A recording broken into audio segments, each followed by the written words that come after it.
All right, what is up, Notre Dame football fans? It's finally here. We're one day before Notre Dame takes on Ohio State at the Horseshoe. Probably the most anticipated season opener in a very long time for college football. I know a lot of people outside of these two fan bases are really excited. We're really excited because we're going to be there in Columbus to cover the game. But before we do that, every Friday, even for home games, we're going to do a little video kind of breaking down the game in a unique way. We're going to call it 3-2-1 with three prop bets. I'm going to give Patrick three prop bets. He's going to go over, under, yes or no, whatever the answer to that question is. We're going to give two storylines, one each for the game. Key storylines, things that you guys need to be looking out for when Notre Dame plays on Saturday. And then the one is a score prediction. We're each going to give you a score. Does Notre Dame win? Does Notre Dame lose? Pretty simple. Patrick, you ready to dive right into it? Always up for some prop bets. Feed me. All right, here we go. Number one, Ohio State gave up 245.8 passing yards per game last year. Pretty low. I think that ranked toward number 100 in the nation. We all know there's about 130 FBS teams. Tyler Buckner, first career start, over under 245 passing yards. I'm going to go under. I'm going over 200, but I think that's a lot to ask of a first start in that environment with, kind of the uncertainty Notre Dame has at receiver, but also because I think Notre Dame is really going to come and try and run the ball, establish that, like we heard Marcus Freeman say seemingly countless times this week. So I don't know how many pass attempts, say, Buckner is going to have if Notre Dame can stick to that script and have some kind of success running the ball here. If it's way over like 300, that might not be a great sign, just considering it might mean you're throwing them in the second half a ton and you get there by volume just because you're chasing points, you're chasing multiple touchdowns for a lot of that. Or he lights it up and he's going punch for punch with CJ Stroud, but that would be a lot to ask of a first-year starter going up against a guy who, depending on what betting market you look at, is the favorite right now to win the Heisman. So I'm going to go under, but over 200 passing yards for Tyler Buckner. I guess the way we'll do this is the person that asked the question will quickly either agree or disagree. I'm right there with you. Under 245, but he'll be somewhere between 200 and that number. So this one kind of dovetails off that first prop and something I mentioned, over under 200 rushing yards for Notre Dame. I'm going to go over, and we're going to get to our predictions. And the key to the victory, I think, is Notre Dame running the ball. Marcus Freeman has said it all along. But win or lose, that's going to be Notre Dame's game plan, is to run the ball. And I think they're going to be able to, just because of the variety of options that they have. Tyler Buckner is going to get out and run the ball a little bit. I've been calling it a three-headed monster between Chris Tyree, Logan Diggs, Audric Estime. So it's going to be smash mouth football. It's not going to be anything you saw in the Fiesta Bowl where Jack Cohn threw the ball. I think it was 68 times. It was a ridiculous amount of throwing attempts. But in that game, that's the way that Tommy Rees, Marcus Freeman thought that they were going to beat Oklahoma State. In this game, and in a lot of games this season, I think you're going to see Notre Dame try to run the ball. So when you factor in those four guys that I mentioned, you got to think that they get to 200 rushing yards, whether they win or whether they lose. I'm going to go under slightly. Give me over 180, under 200, mainly because I think if they are over 200, this is going to be like right there, 4 quarters, 60 minutes, or down to final few minutes, tightly contested game here. And we'll get to our predictions and keys to the game in a little bit. My prediction is a little shy of that. So kind of in that sense, I kind of feel like I have to go under here. But you're absolutely right in that, like, last year, we saw it in the Fiesta Bowl, saw it against Wisconsin. Notre Dame kind of seemingly starting those games or very quickly realizing in those games it had, only was playing with one hand because it wasn't viable to run the ball. They don't think that's going to be the case this year, and here it absolutely can't be, and nor can you give up after one drive if it doesn't go your way. And I think we'll see a lot more between the offensive line and the improvement you expect to see there and the creativity that you can add to the run game with Tyler Buckner's ability there. I think it's going to be a good rushing day for Notre Dame and up in the high 100s, but just under 200 there at the end, just in the sense of maybe in the last quarter. So you're going to need to start playing with a little more urgency and time in mind there. So under 200 rushing yards, but only by a little bit for me. This dovetails again, so we're going to kind of stay with the same theme here. You said Notre Dame's going to have between 180 and 200 rushing yards. So my question to you is, does the leading rusher for Notre Dame, and you can say whoever you think that is going to be, get over or under 89 and a half yards, half of what 180 would be? Under, because there's going to be a lot of guys who get carries. And you're going to see Buckner get a lot of touches, or at least a lot of chances to, with those zone reads and read options. And if one running back gets a bunch of those, maybe it's just because Ohio State spends the entire time or every single one of those read options keying on Buckner, and he gets a give read all the time. But even then, you're going to see Chris Tyree get carries. Probably going to see Logan Diggs. From what we saw in training camp, definitely going to see Audric Estime. So there's 4 guys you were looking at just dividing up carries, and when you do that, just harder to get to that higher number, especially if I think they're going to be a little under 200. So under 89.5 for the leading rusher for me. I'm right there on that line, and I think it's a really good number, only because we talked to Tommy Rees a week ago, and he said, look, if a guy is hot and it's obvious that he's running the rock really well that day, we're going to ride him, even though that we have 2 other guys who we think are just as good as that one guy that is running the ball really well that day. So I will probably say give me over, and I think you have to go that way because I said they're going to go over 200 rushing yards. So I think somebody gets close to 100. It's not going to be like you expect Kyron Williams to get somewhere between 100 and 130 and everybody else chips in with, 40 here, 30 there type of thing. There's going to be an equal distribution, like you said. So it's probably the safe bet to go under, but just the way I think this game is going to go, I think somebody gets around 100 rushing yards. If there's going to be that hot hand, which I would not rule out at all, I think it's going to be Audric Estime. Yeah. All right.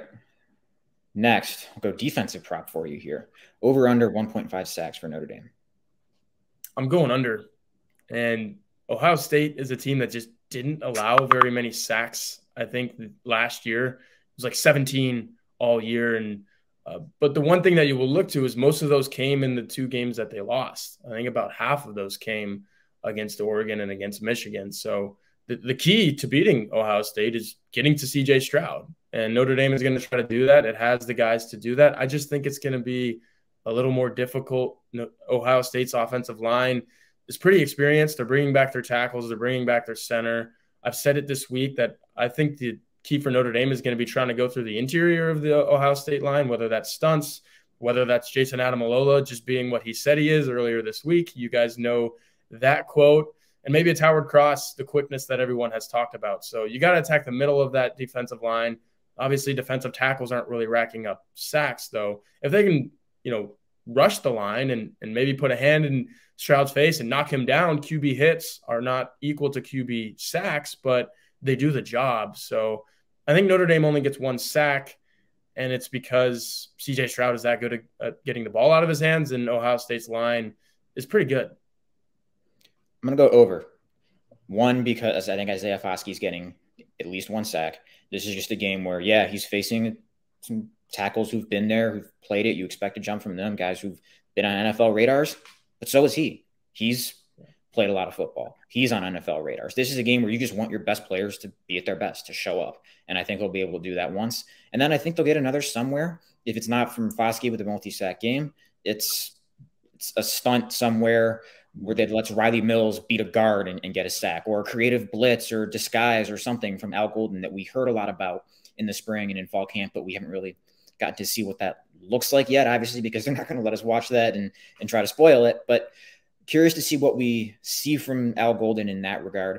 And I think one time, whether it's Jordan Patelho from the second level or a stunt, like I mentioned, or even a corner blitz or something, they find a way to get a sack there. But I think the more important stat there as far as Notre Dame's pass rush ability is in being able to have an impact on the game is quarterback pressures total. And for that, I think you probably need to see at least like 10, 15 in that range to really try to rattle him and not let him get into a groove like he did so often last year. All right, let's stay with the defensive side of the ball for the last one that I'm going to give you. For you math majors out there, Ohio State only turned the ball over 11 times last year. They lost 11 turnovers. I think it was somewhere in the range of 8 interceptions and 3 fumbles. Only 3 fumbles lost, which is incredible. So my question to you, Patrick, is does Notre Dame force multiple turnovers? Over, under 1.5 times turning Ohio State over? Under, but they get one. They force or they recover a fumble. Wouldn't be stunned if they force multiple ones and Ohio State just falls on it somewhere else. That 3 lost fumbles just screams like fumble luck not being sustainable year to year. Usually it's pretty peak and valley year in and year out where, if you recover 80% of your lost fumbles one year, it's probably going down the next year and vice versa. So, and we've seen how many practices they start with strip drills and emphasizing that every single day. That mindset just seems to be instilled in them by now, and where I think you'll see them get it on the ground at least once and recover a fumble there. So under on 1.5 because CJ Stroud only threw 6 picks last year, and getting hands on the ball in the secondary hasn't been Notre Dame's strength the last couple of years, but getting at least one via forced fumble and fumble recovery. Yeah, I don't know if it's going to be a fumble recovery or an interception. I'm kind of leaning, maybe that's a bold prediction of mine. I'm leaning interception. They pick off CJ Stroud. And if that's the case, it's going to need to be 4-6 or turn into 6 for Notre Dame to have any chance to win this game. If they're only going to turn Ohio State over once, and it's very hard to do that, it's got to result in a touchdown. So, yeah, I'll go under 1.5, but they do get one. All right, here's my last one that's kind of a defense-related play here, but Ohio State averaged 8 yards per play last year, which is incredible. Over under 8 yards per play for Ohio State in this game. Oof, that's tough. It's tough because we haven't seen them this year, but I know it's going to be everything that last year was and maybe more, just given what they have back, which is basically everybody, minus a couple of wide receivers who went in the first round. But this is a program that, kind of like Alabama, just reloads those guys. They have more of those guys. I think it's going to be right around there. And based on the score prediction we're about to give in a little while, I'll go over. I think the big plays are going to be what torments Notre Dame in this game. Notre Dame might have stretches in this game where the defense that we've talked about all offseason looks really good. And maybe they fluster CJ Stroud a little bit. Maybe they clamp down on these wide receivers with a front seven that gets to Stroud and coverage sacks or coverage hurries, throwaways, just broken up plays. But Ohio State has enough dudes, Travion Henderson being another one of them that's not even a wide receiver, where they're going to rip off big plays. And if you go back to last year, remember all those big plays that Notre Dame allowed in the season opener against Florida State? The only reason that game got to overtime and Notre Dame had a scare and almost lost that game. They almost lost to Toledo because of big plays. I think Purdue had a couple of big plays. So early on, defenses need to kind of figure it out. And I don't know if Notre Dame has it all figured out, especially with the new defensive coordinator. So the big plays are obviously going to lead into yards per play average that is going to be around 8, and I'll go over 8. Give me just a little under, only because I don't think Travion Henderson is going to completely bulldoze them and average like 8 yards a carry himself. And if he does that and Stroud's at the 10 yards per pass he averaged last year, then you're way over. So under, because I think they'll keep Henderson in check enough. And with the multiple sacks, that's going to drop an average per play down. And if you can get those hurries and throwaways, like you said, I think it'll keep it to where, all right, they're scoring enough points, but it's not just like bam, bam, bam, like 7 plays, 75 yards. There's 10 yards per play right there over and over again. I think Ohio State's going to get theirs. They're going to get a share of big plays, but it won't be quite as easy as they made it look against some solid defenses they played, like Utah's last year in the Rose Bowl, though it was depleted a little bit. Both of its losses, though, they were under 8 yards per play by a good bit, and also under 8 yards per play in a narrow win against Nebraska, which actually was their lowest point total the entire year. And that was because Henderson didn't have a giant game. Stroud threw it a ton and was efficient or good in the total stat line in the sense of over 400 yards, but under 8 yards a pass in that game. That's probably Notre Dame's best hope is. And his raw yardage total against Michigan was good too, but it was the lack of high-end efficiency there of that 10 yards per pass that he averaged. If you can keep that lower, that's where Notre Dame, I think, is going to have a chance there. But under 8 yards per play, but only by a little bit for me. All right, let's get to our key storylines. We're each going to give one, and I'll start. I wrote about it at blueandgold.com earlier this week. I know the Marcus Freeman thing is there, and I might have just stolen yours, but from a Notre Dame perspective, I think it's Tyler Buckner making his first start. What does he look like? Is he a dude? I don't know if you can base his entire career projection off of this one game. You probably shouldn't, because this game is different. College game day is going to be there. It's a top 5 consensus game. There's a lot that goes into it, but this is the first time we've seen this kid start a football game since 2019. I think that's interesting. I think what he said in the spring and saying, you guys didn't see all of me last year. That's not who I want to be as a player. That's not why I came to Notre Dame, was to run 10 more times than I threw it throughout the course of the 10 games that he played in. He's going to be a QB1. He's going to try to sling the rock. I think Notre Dame thinks that he can be that guy, a prolific passer. We may not see all of that in this game because, as I said earlier, Notre Dame's going to try to run and run a lot. And he's going to be a big part of that, but that plays into it.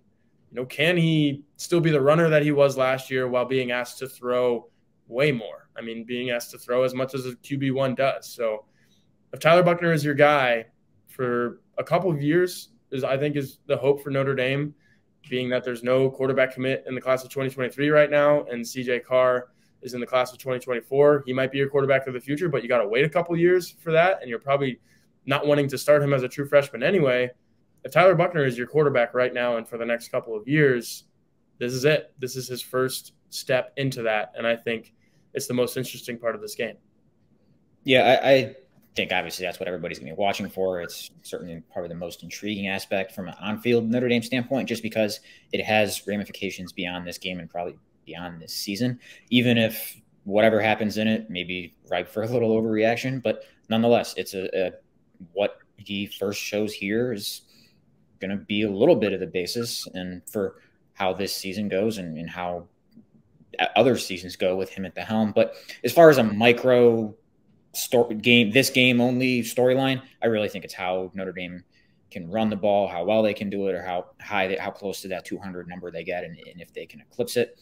And really, it's because I think the way you beat Ohio State and the way that Oregon and Michigan showed last year was like, you can't try to get into a like zap down the field shootout with them, because you're basically trying to beat them at their own game, and that's really hard to do when they have a QB who's a Heisman favorite and probably the best collection of receiver talent in college football. So I really think it's the best way to limit that explosive offense is limit that, like the total number of chances they get, just because the more chances you give someone like that good an offense, the more likely it is they're going to score more often, and obviously run up the point total. It's harder to match in a sense, and matching that offense is a big ask for a sophomore making his first career start. So I think it's really how well can you run the ball, sustain some drives, get some drives that last 4, 5 minutes and 10 plays or so. And that takes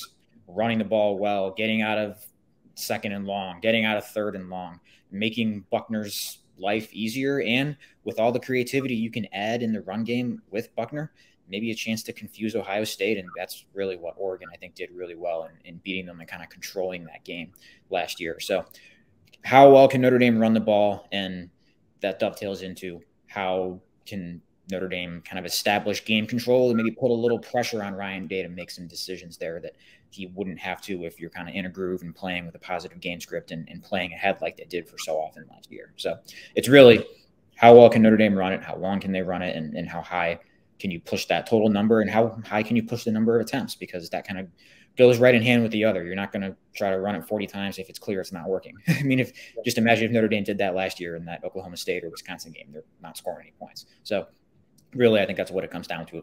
How successful can Notre Dame be running the ball?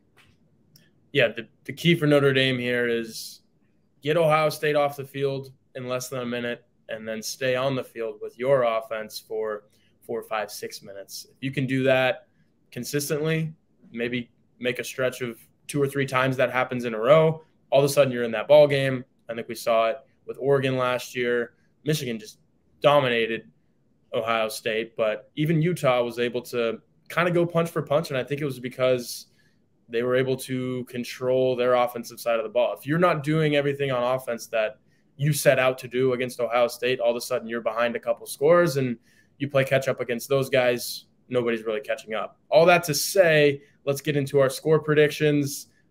I don't think Notre Dame can do everything that we just said. I think Ohio State is too good. They're at home. They want to win a national title this year. They fell short of that last year. Winning the Rose Bowl isn't what Ohio State sets out to do every year unless the Rose Bowl is a part of the college football playoff. So I think Ohio State gets the job done. They start out 1-0 toward that national title goal.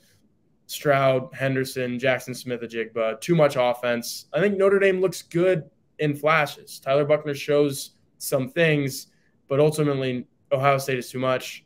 Ohio State does not cover that 17.5-point spread, though. I got the Buckeyes 41-24. Patrick, what about you?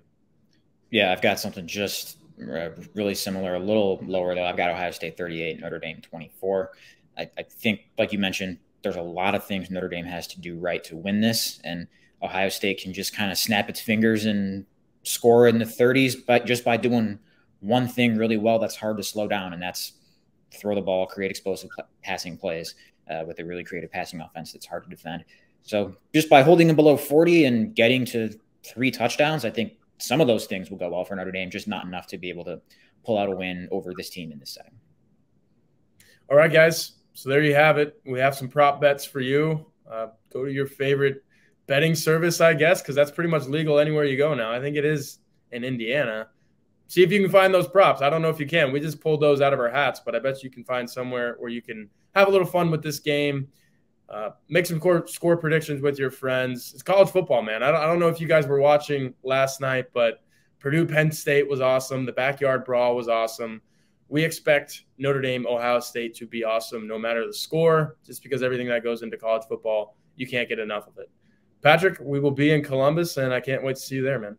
Let's go. It's college football time. If last night didn't get you fired up, I don't know what does. All right, you guys go to blueandgold.com for everything you need prior to the game, and we will see you next week.